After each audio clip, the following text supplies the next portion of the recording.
Hi, JCC Holistic PT here. I've started open water swimming just started at the beginning of this year for the first time in a very long time. Hooked up with a good bunch of people who helped me sort of extend the distances that I was doing already in the pool. About 1,500 metres in the pool and up to 2.5k, I guess, open water, which is pretty good, pretty exciting, more than I thought I could do. But word got out that I help people with swimming and moving in water generally. So a few people come to me for stroke correction and looking for ways to improve their time and their stroke and efficiency. So we're just about into winter now, so I'm doing a bit more pool swimming.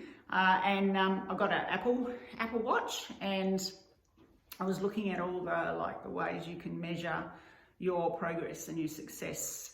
But here's the thing about open water swimming. You've always got like waves and weather and tides happening. So when you look at your metrics, you can actually be a bit sort of bamboozled about what it all means, and you can come back from a swim and think it's a good swim and look at your stats and think, oh, that's a bit disappointing. That's not what I thought it would be, which is a shame to measure that when you felt so good about it, but I digress. One of the things you can do with that information, so Apple Watch will give you how far you go, over 100 metres, how long it takes you and how many strokes you take. So that's a metric. So do you want to get faster or do you want to take less strokes or more strokes? That's the question I'm here to answer. So you can get an overall score. So you can look at how many seconds it took you to do 100 metres plus how many strokes. So you end up with a number. So the idea is to bring the number down because you're faster and you're doing less strokes.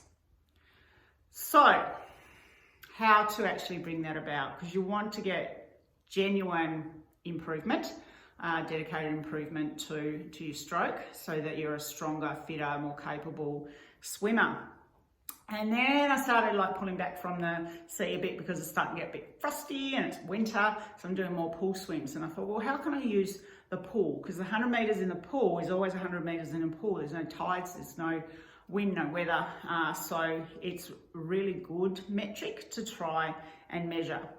So the first thing I'm going to say is take the metrics away from this. Let's go with feel. So take your watch off. Don't worry about that for a good 6 weeks and just go by feel. What feels good? A couple of things to focus on technique wise. People always ask me what's the joint angle and so on. It's pretty irrelevant for mainstream swimmers that are doing open water. Okay, it's how much strength you got in your shoulders.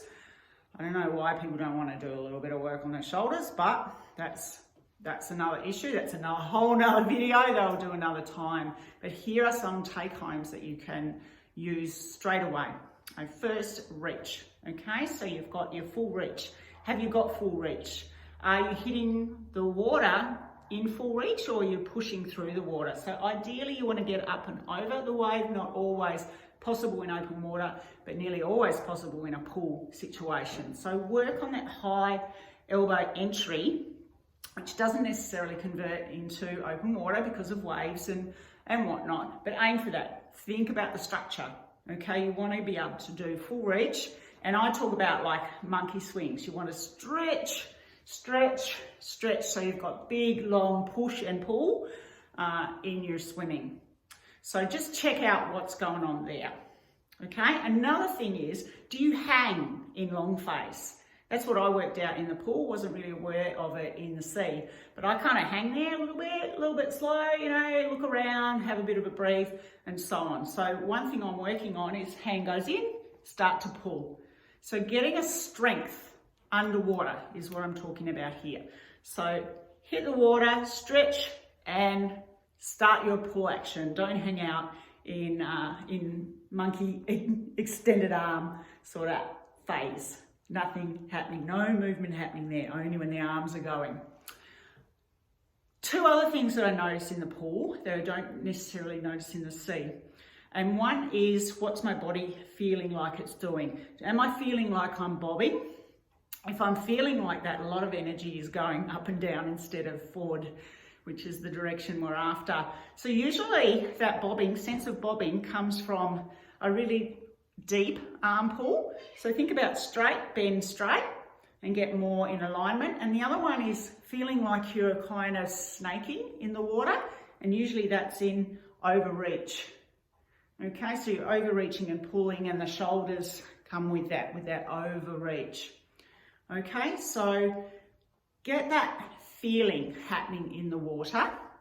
The grip, the pull, the straighten, bend, straighten. I often say to people, just feel a whoosh past your tummy. In bathers, that's easy. Not a lot harder to feel when you've got a wetty on. Unless you touch your tummy, that would be okay. Don't worry about tricky little S paths underwater. Don't worry about it all that at all. Just get long reach, strong underwater, and start checking in on the bobbing sensation if you're bouncing in the water or snaking in the water.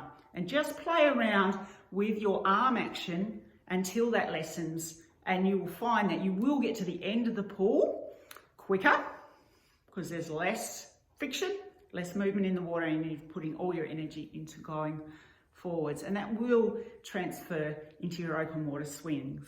So have fun with it. See ya.